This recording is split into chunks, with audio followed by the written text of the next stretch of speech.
إن المسلمين والمسلمات والمؤمنين والمؤمنات والقانتين. புகழ் அனைத்தும் இந்த அகிலத்தை படைத்து பரிபாலித்து கொண்டிருக்கின்ற ஏக நாயகனாகிய அல்லாஹு தஆலா ஒருவனுக்கு மட்டும் உண்டாகட்டுமாக. அவனுடைய சாந்தியும் சமாதானமும் இந்த அகிலத்தில் படைக்கப்பட்ட, இந்த அகிலத்திற்காக அனுப்பப்பட்ட இறுதி தூதர் முஹம்மது நபி ஸல்லல்லாஹு அலைஹி வஸல்லம் அவர்களின் மீதும், அவருடைய சொல் செயல் அங்கீகாரம் இது மட்டும் தன்னால் தன் வாழ்வில் இயன்றவரை கடைபிடித்து வாழ்ந்து மரணித்த அனைத்து நல் உள்ளங்களின் மீதும், இந்த கடமையான ஜும்மா தொழுகையை நபி வழிப்படி அமைத்து கொள்வதற்காக இங்கு ஒன்றுக்குள்ளும் இருக்கும் நம்மவரின் மீதும் வல்ல ரஹ்மானுடைய சாந்தியும் சமாதானமும் என்றென்றும் நின்று நிலவட்டுமாக. எல்லாம் வல்ல அல்லாஹ்வின் நல்லடியார்களே, நாம் வணங்குவதற்கு தகுதியானவன் அல்லாஹ்வை தவிர யாரும் இல்லை. பின்பற்றுவதற்கு தகுதியானவர் முஹம்மது நபி ஸல்லல்லாஹு அலைஹி வஸல்லம் அவர்கள்தான் ஏற்றுக்கொண்டு உள்ளோம். இந்த பூமியில் எத்தனையோ மக்கள் வாழும் பொழுது நாம் இஸ்லாமிய அடிப்படை வாழ்க்கை நெறிமுறையை நம்முடைய வாழ்க்கைக்காக தேர்ந்தெடுத்துள்ளோம். எதற்காக என்றால் நாளை மறுமையில் சொர்க்கம் செல்வதற்கு. அதுதான் நம்முடைய இலக்கு. நாளை மறுமையில் சொர்க்கம் செல்லணும். நாம் நாளை மறுமையில் சொர்க்கம் செல்ல வேண்டும் என்றால் நம்முடைய வாழ்க்கையில் அல்லாஹு தஆலா எப்படி வாழச் சொன்னானோ அப்படி வாழணும். நம்மிடத்தில் இணை வைப்பு இல்லை என்பதற்காக நாம் நேரடியாக சொர்க்கம் செல்ல முடியுமானால் முடியாது. அல்லாஹு தஆலா நம்மிடத்தில் எந்த பண்பெல்லாம் இருக்கக்கூடாது என்று சொல்கிறானோ அவை அனைத்திலும் நாம் அதிக கவனமாக இருக்க வேண்டும். அப்பேற்பட்ட ஒரு பண்பு தான் கர்வம், தற்பெருமை. அல்லாஹ்வுடைய சொல்கிறாங்க, யாருடைய உள்ளத்திலாவது ஒரு கடுகுமணி அளவேனும், பெருசாலாம் கிடையாது, ஒரு கடுகுமணி அளவேனும் அகம்பாவம் இருக்கிறதா, அவர்கள் சொர்க்கத்து செல்ல மாட்டார்கள். அதே கடுகுமணி அளவேனும் இறையச்சம், உண்மையான இறையச்சம் இருக்குது, அந்த இறையச்சத்தில் கலப்படமே கிடையாதுன்னா அவங்க நிச்சயமாக சொர்க்கம் செல்வார்கள். சிந்தித்து பாருங்க, நாம் இந்த மார்க்கத்தை ஏற்றுள்ளது ஒரே காரணம் நாளை மறுமையில் சொர்க்கம் செல்ல வேண்டும். அந்த சொர்க்கத்திற்கு தடையாக இருக்கக்கூடிய ஒன்று என்னன்னாக்கா, யாருடைய உள்ளத்தில் கடுகுமணி அளவேனும் அகம்பாவம் இருக்கிறதா, கர்வம் இருக்கிறதா, நிச்சயமாக சொர்க்கம் செல்ல மாட்டாங்க. எப்போது ஒரு மனிதனுக்கு கர்வம் வருகிறது, தற்பெருமை வருகிறது என்றால், ஒருவனிடத்தில் அதிகமான செல்வங்கள் இருக்கும், இந்த செல்வத்தை பார்த்த உடனே மக்களுக்கெல்லாம் பொறாமையாக இருக்குது அப்படின்ற விதத்தில் நம்மிடத்தில் எவையெல்லாம் இருக்கிறதோ அதை கொண்டு கர்வம் வருகிறது.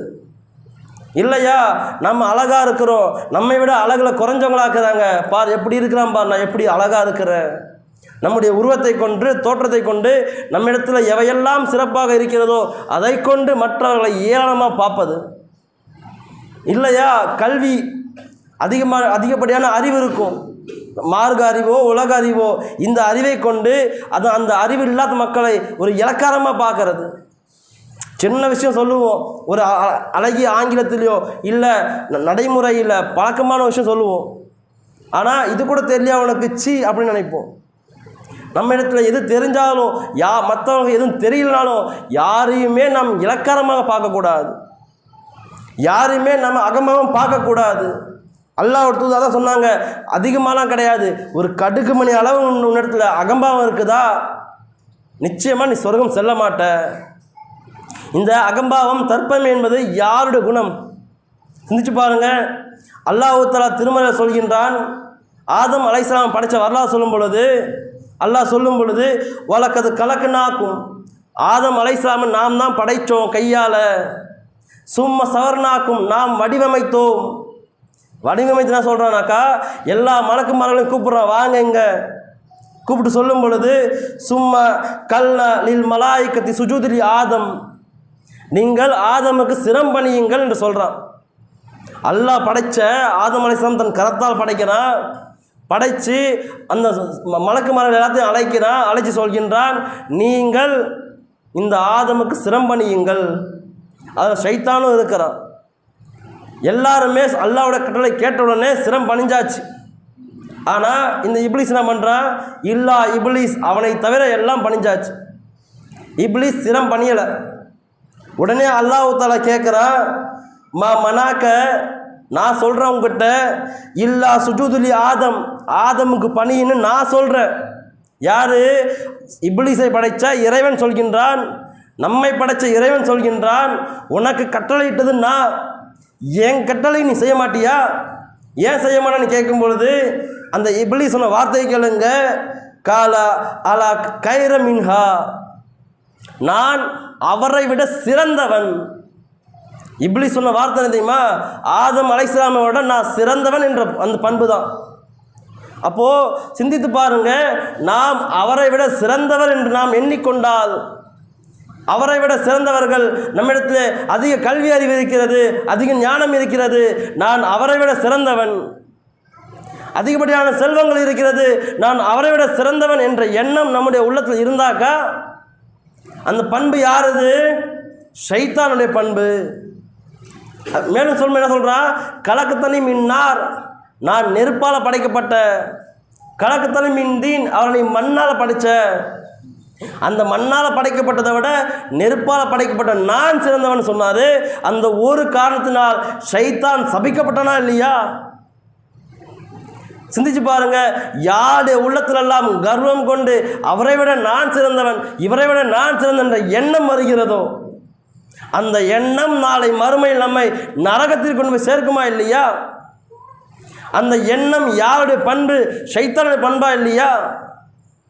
நாம் அல்லாஹ்வுக்கு இணை வைக்கல, தர்காவுக்கு போகல, தாயத்து கட்டலை, இதெல்லாம் சரியாக இருந்தாலும் நம்முடைய உள்ளத்தில் ஒரு கடுகுமணி அளவு கூட கர்வம் வந்துவிடக்கூடாது.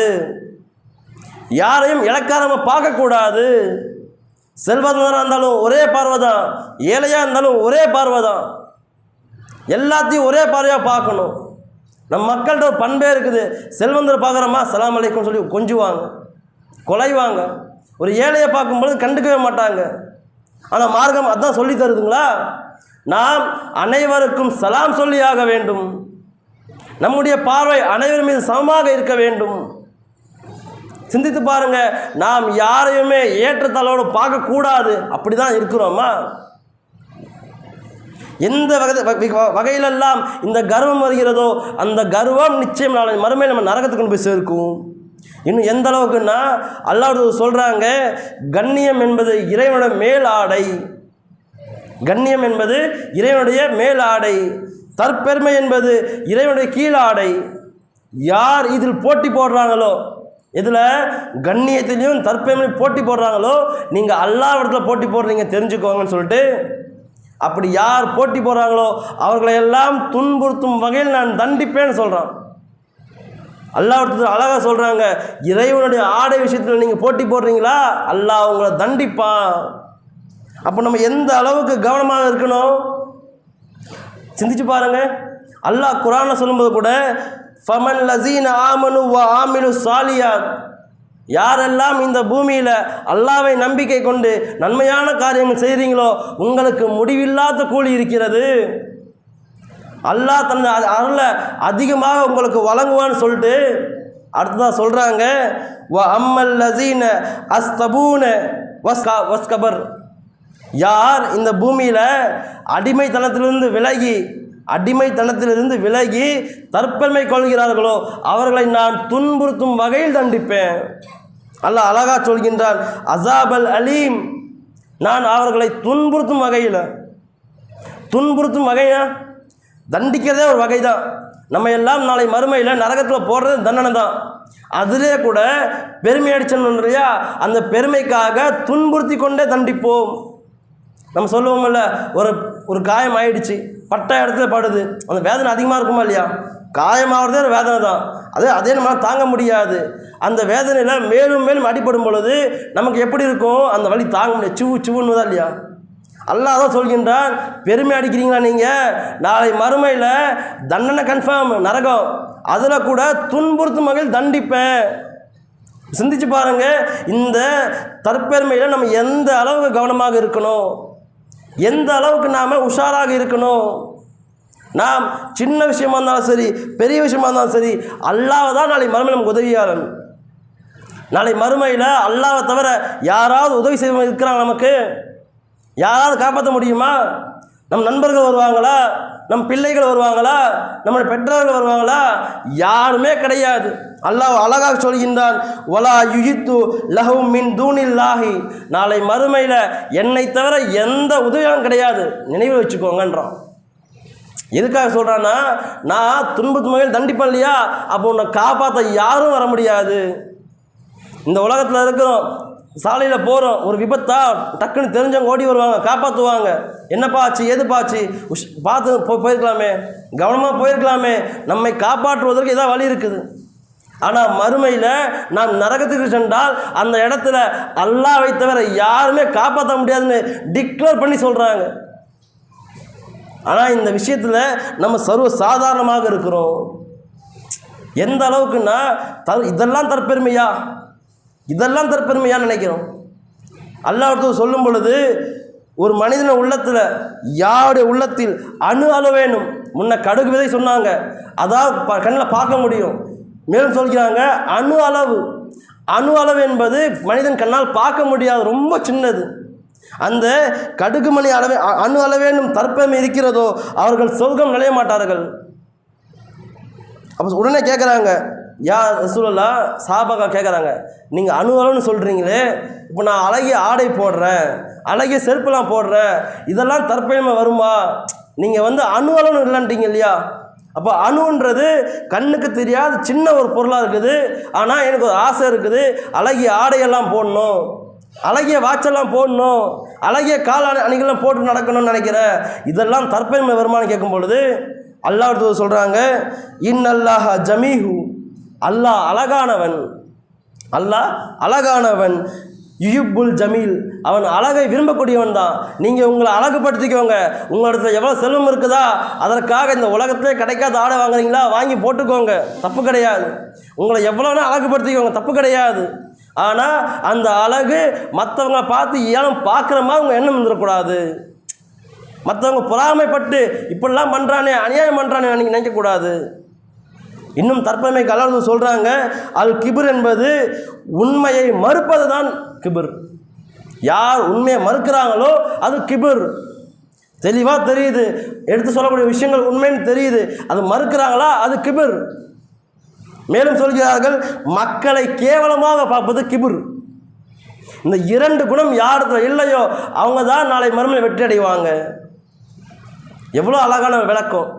தற்பெருமைக்கு இந்த இரண்டு தான் விஷயம். உண்மையை மறுக்கிறோமா அது தற்பெருமை, மக்களை கேவலமாக பார்க்குறோமா அது தற்பெருமை. இந்த இரண்டு பண்புகளும் நம்ம இடத்துல இல்லையா? நம்ம இடத்துல என்ன செய்தி வந்தாலுமே அதோட உண்மைத்தன்மையை ஆராய்ந்து அறிகிறோமா? சொல்லப்பட்டவங்க சொல்லியிருக்காங்க சரியாக இருக்கும், அவங்க சொல்கிறாங்க தப்பாக தான் இருக்கும், அந்த முடிவுக்கு வரும் கிடையாது. எந்த செய்தி சொல்லப்பட்டாலும் அதில் உள்ள உண்மைத்தன்மையை ஆராய்ந்து அறிய வேண்டும். அல்லாஹ் சொல்கிறாங்க, உண்மையை மறுப்பது கூட கிபிர் தாங்க. இன்று நம்ம எத்தனையோ மக்களுக்கு சொல்கிறோம், அல்லாஹ் பின்பற்றுங்க, மதுகபரை பின்பற்றாதீங்க, சத்திய மார்க்கத்துக்கு வாங்க, அல்லாஹ் மட்டும் பின்பற்றுங்கன்னு சொன்னாக்கா இல்லை, நாங்கள் இதெல்லாம் பார்த்து வந்துட்டோம், இது எங்கள் முன்னோர்கள் வழிமுறை, எங்கள் அப்பா இப்படி தான் செஞ்சார், எங்கள் தாத்தா இப்படி தான் செஞ்சாருன்ட்டு சத்தியத்தை ஏற்க மறுக்கிறாங்க இல்லையா, அதுவும் கிபிர் தான். உண்மைன்னு தெரியும், சத்தியம்னு தெரியும், குரானை தான் பின்பற்றணும்னு தெரியும், ஆனால் நாங்கள் எங்கள் அப்பா சொன்னால் தான் செய்வோம், எங்கள் தாத்தா சொன்னால் தான் செய்வோம், எங்கள் முன்னோர்களை நாம் எதில் கண்டோமோ அதை தான் செய்வோம் என்று யாரெல்லாம் உண்மையை மறுக்கிறார்களோ அவர்களெல்லாம் தற்பெருமையில் இருக்கிறாங்க. யார் மக்களை கேவலமாக பார்க்குறாங்களோ அவர்களும் தற்பெருமையில் இருக்கிறாங்க. சிந்திச்சு பாருங்க, அல்லாஹ் எந்த அளவுக்கு எச்சரிக்கிறான். அணு அளவு கூட இருக்கக்கூடாது என்பது தான் அல்லாஹ்வுடைய தூதர் சொல்கிறாங்க. இன்னும் இந்த செய்தியை பார்க்கும் பொழுது அல்லாஹ் குர்ஆனில் சொல்கின்றான், உன்னிடத்தில் எனது வசனங்கள் வந்தன, அல்லாஹ்வுடைய வசனங்கள் உன்னிடத்தில் வந்தன, அவற்றை நீ பொய்யென கருதினாய், ஆணவம் கொண்டாய், பொய்யை மட்டும் நினைக்கல, ஆணவம் கொண்டாய், அதனால் நீ தண்டிக்கப்படுவ. எப்படின்னு சொல்லும் பொழுது அல்லாஹ் சொல்கின்றார், நாளை மறுமையில் விசாரிக்கும் பொழுது அல்லாஹ்வின் மீது பொய்யை இட்டுக்கட்டியவனை விட அநீதி இழைத்தவன் யார்?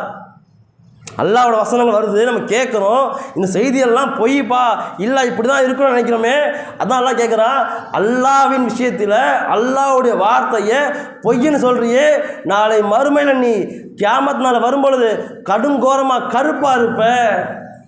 யாரெல்லாம் கருப்பாக வராங்களோ ஆணவத்தோடு இருந்தால பூமியில், இந்த பூமியில் வாழும் பொழுது ஆணவம் கொண்டா இல்லையா, அதனால் மறுமையில் வரும் பொழுது பார்க்க கோரமாக கருப்பாக இருப்போம்.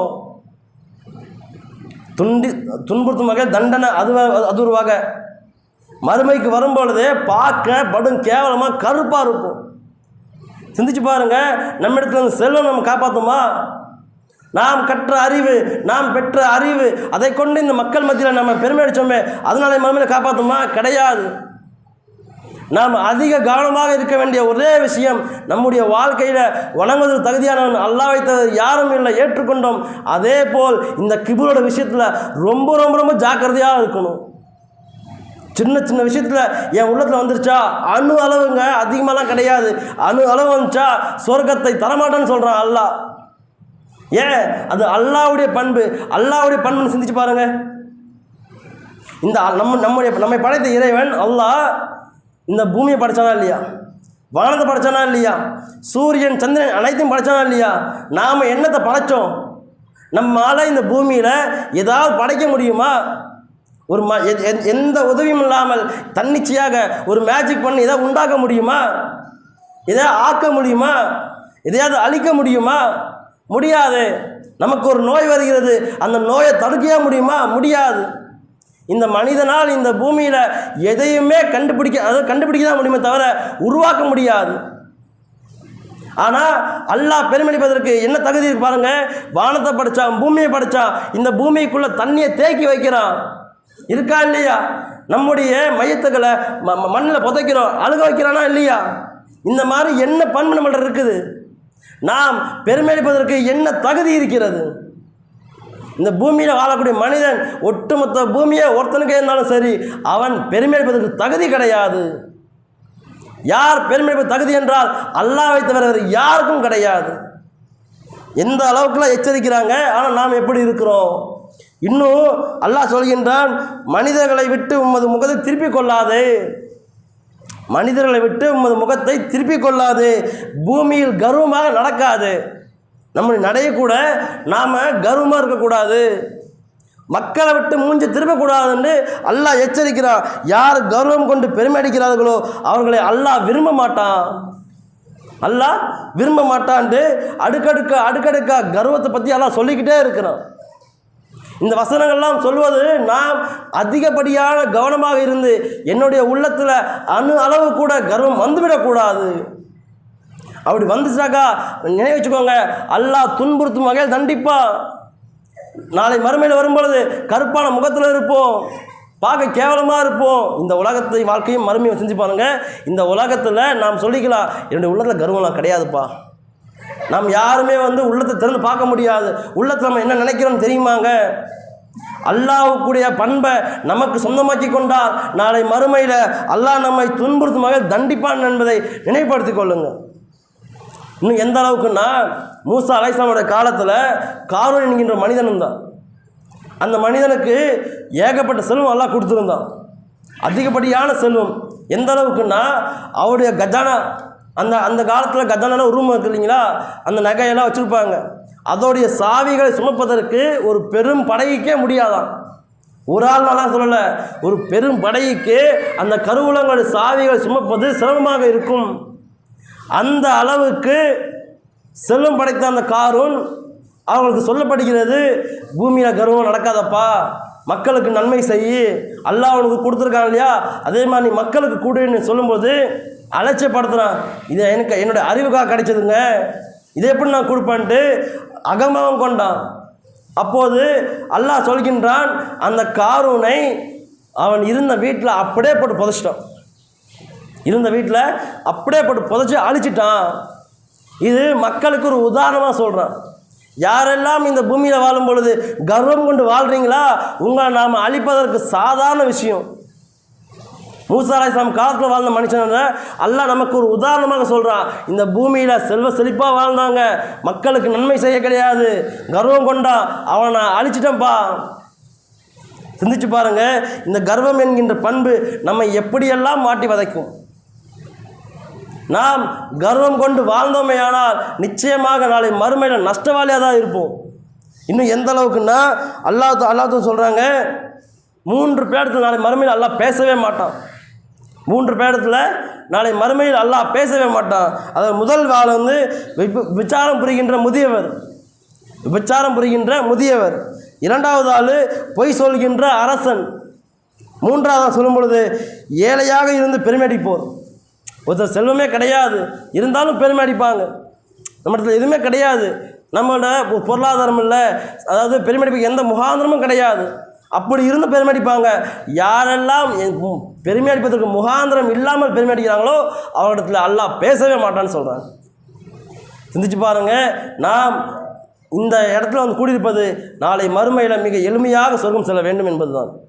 அந்த சொர்க்கத்திற்கு நாம் இந்த கிபர் மூலியமாக நரகத்திற்கு நம்ம காப்பாற்றிக் கொள்ள வேண்டும் என்று நினைவுபடுத்தியவனாக என்னுடைய உரையை முடித்துக் கொள்கின்றேன். அஸ்ஸலாமு அலைக்கும் வரஹ்மத்துல்லாஹி வபரகாத்துஹு.